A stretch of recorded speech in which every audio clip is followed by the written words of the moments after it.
Morgan Stanley bringing up the rear in more ways than one with bank earnings. They're the last major bank to report, and the numbers were pretty weak.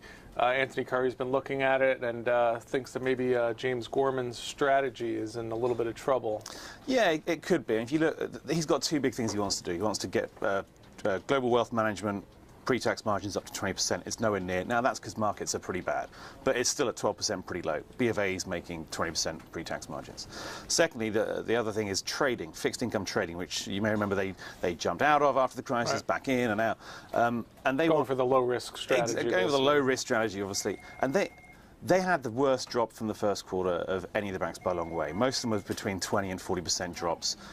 Morgan Stanley's, after backing out a number of things, was either 60 or 70%, depending on what you want to leave in. Right. So far worse. And what they're saying is, to some extent, it was all this fear about the Moody's downgrade. You remember they got downgraded by two right, notches. And they've now had to post quite a bit more collateral. Yeah, which that's not a big issue. They've got more than enough money to cover that. It's more how much of having to deal with client fears about whether they'd be downgraded 1, 2 or 3 notches actually came through and stopped them getting new business.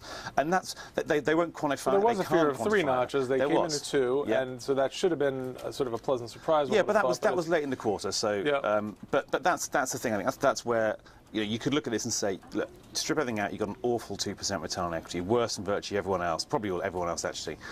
So 2% compares to, well, Goldman had 5.5, which isn't great either. Which isn't great, but JP Morgan was 11%. They made 19% in their investment bank or something. I mean, okay, it's not apples to apples, but 2% is looking pretty bad. The 2% does not look very good. No, absolutely. So if they can show in the third quarter that actually that revenue drop in fixed income especially was to do with Moody's, then I think it's probably not so bad. Right. But that's you don't want to wait 3 months. But there is a big question in the market about what exactly Morgan Stanley sort of wants to be when it grows up, and what exactly they're trying to do with their fixed income business as it fits into the wealth management. It's all half-cocked at the moment. They've got 51% of the ownership of the global wealth management business, with Citi owning the rest. They're going to take a 14% stake now, right, and everyone knows they want to own the whole thing. And they're going to eventually over the next 2 or 3 years, they'll buy the rest of it. And everyone knows they want to be there, but at the moment it's just 51%. Now, most of the money to reorganise it has been spent, and they've shared that with Citi. So now they should reap a bigger benefit of the revenues